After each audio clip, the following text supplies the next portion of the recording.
yàlla ci problème ASER xam Sénégal moom le grand Sénégal dafa mel ni sabar bu tas. dara tasu fi. ah dara ñi ñëwoon ci sabar gi di ñibbi ñoo réer. mbaa dañoo jaawale yoon wi. dañoo réer.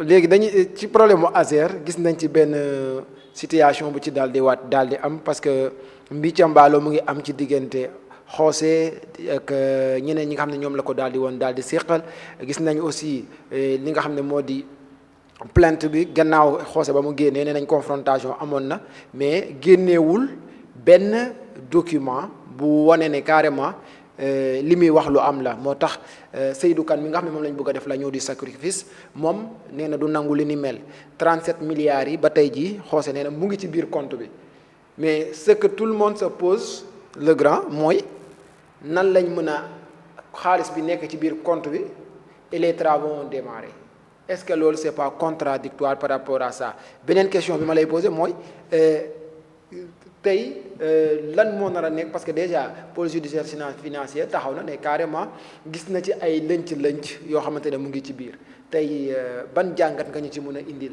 kan moo def dara comme li Macky Sall waxoon qui est qui et qui a fait quoi. dama lay liiral li ma jot ci texte bi quoi. allez-y. ASER les vrais problèmes du démarrage en Casamance. En Casamance ASER. Non pardon excusez-moi. C'est ASER au lieu de ASI. ASER.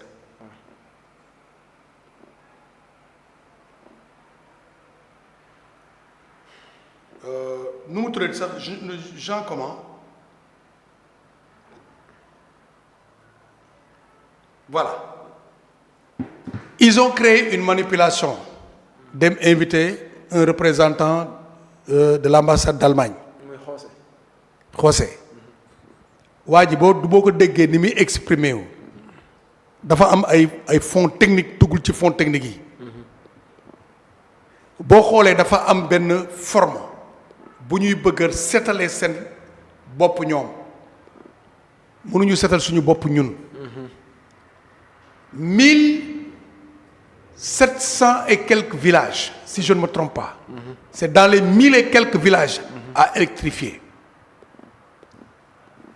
Ils n'ont pas électrifié 10 ou 15 ou 20 si je ne me trompe pas. léegi yow xaalis boo encaissé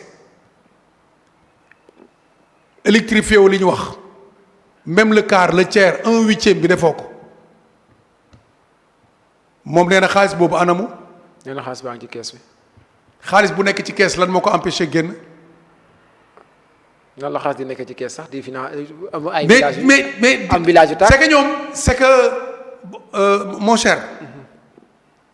nañu moytu état ñoom. gis nga espagnol boobu ñu jël andi ko teg ko. xam nga lan moo ko intéressé. projet bi démarré waat mu terminé contrat bi mu amoon ak Sénégal. moom bi nga xam ne tey bu taxawee ne xaalis baa ngi ci kees gi dara empêché wu ko pour mu continuer parce que le contrat a été libellé un contrat libellé lan moo ciy des lu dul nga engagé wu respecter consignes yi def li nga war a def su gars yi di discuter ci loo xam ne du dëgg mais yow va directement faire ton travail mais yow léegi yaa bëgg a am pour di expliquer wu xam nga luy problème mu Pastef dañuy expliquer ci lu ñu leen laajul. Est-ce que Xoose fi mu toog noonu moom. il fait la justice. non. Est-ce qu'il peut juger le dossier. parce qu'il est d'une partie. daa am parti mu ci bokk. gouvernement génnul wax expliquer. waxul fenn fu ko gouvernement empêché pour mu bañ a continuer dégg nga ko fenn. il y a quelque chose on sous-roche. les enquêteurs là dañ lay déglu xam lu ñu lay laaj. lu tax xaalis bi décaissé wu leen ko lan moo tax continuer wu qui a confiance à qui et qui n'a pas confiance à qui.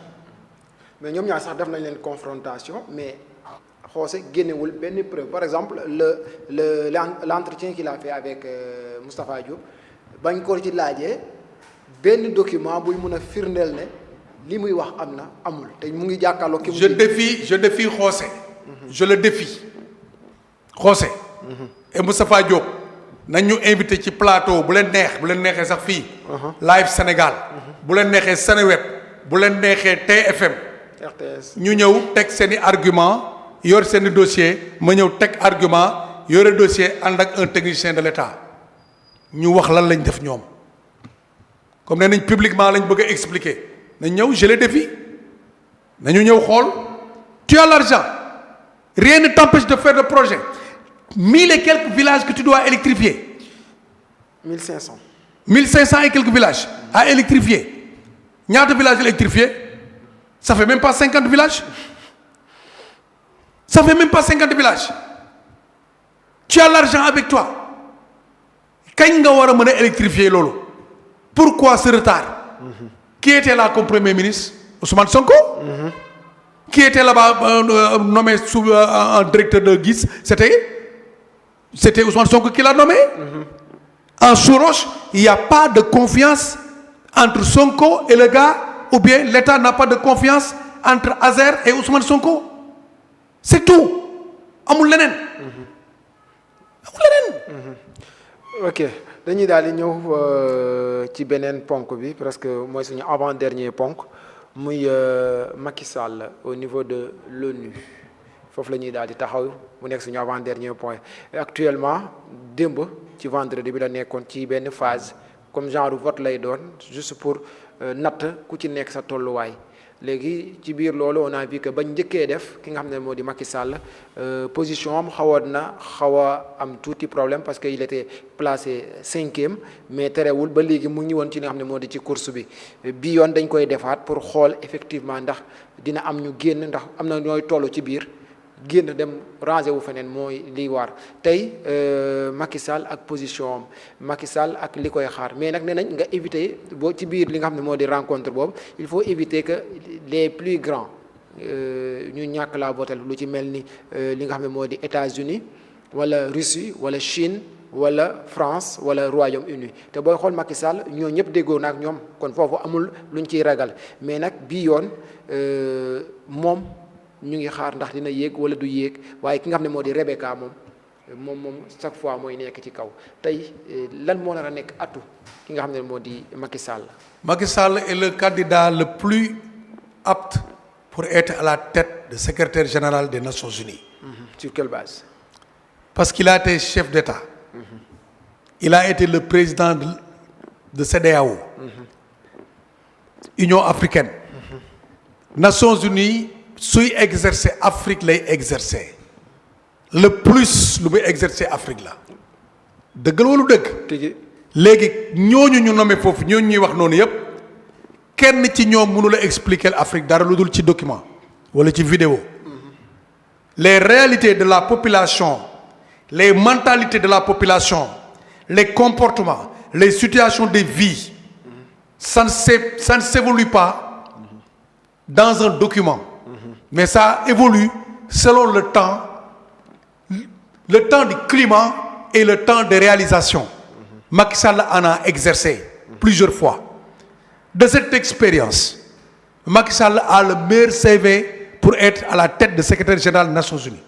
Parce qu'aujourd'hui, cette Afrique est divisée maintenant en 2 ou 3 Afriques.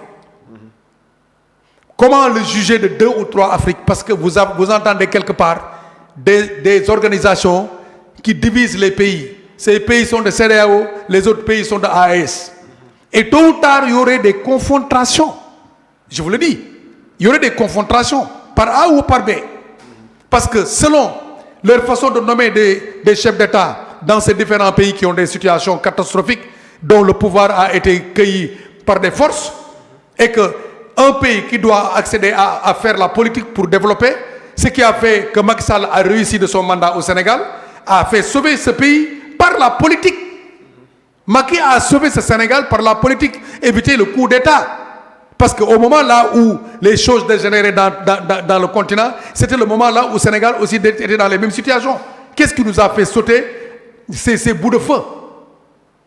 Et là, aujourd'hui, un Macky Sall, à la tête des Nations Unies, il connaît tous les projets de l'Afrique. Évidemment, c'est lui qui doit être à la tête du secrétaire général des Nations Unies. Bon, dans le bon sens, là où les gens sont en concours, genre de concours, ça m'est arrivé dans un concours de 326 000 personnes. Il y avait tout le monde. Il y avait des DG, il y avait des présidents, il y avait des scientifiques, il y avait tout le monde. 326 000 personnes, je représentais le Sénégal, la Gambie, la Guinée. Je suis sorti 11e du concours. Ça, c'est bien. Ah oui, c'est là-bas que j'ai eu la chance de faire la formation en management de conflit, design thinking et autres formations. Je vous dis, Macky Sall est le design thinking de l'Afrique devant les Nations Unies. C'est lui qui va trouver les solutions, qui va donner les solutions. Il connaît comment organiser par les forces de l'ordre pour pouvoir gérer certaines organisations de paix et autre chose. Macky là, Macky moo war a nekk président secrétaire général Nations Unies moom la moo leen ëpp expérience du terrain, ce qui fait la réalité. defal école yépp nga ñëw ci toolu mbay mi nga ñëw fekk kuy bay mu woon la fan ngay jaar.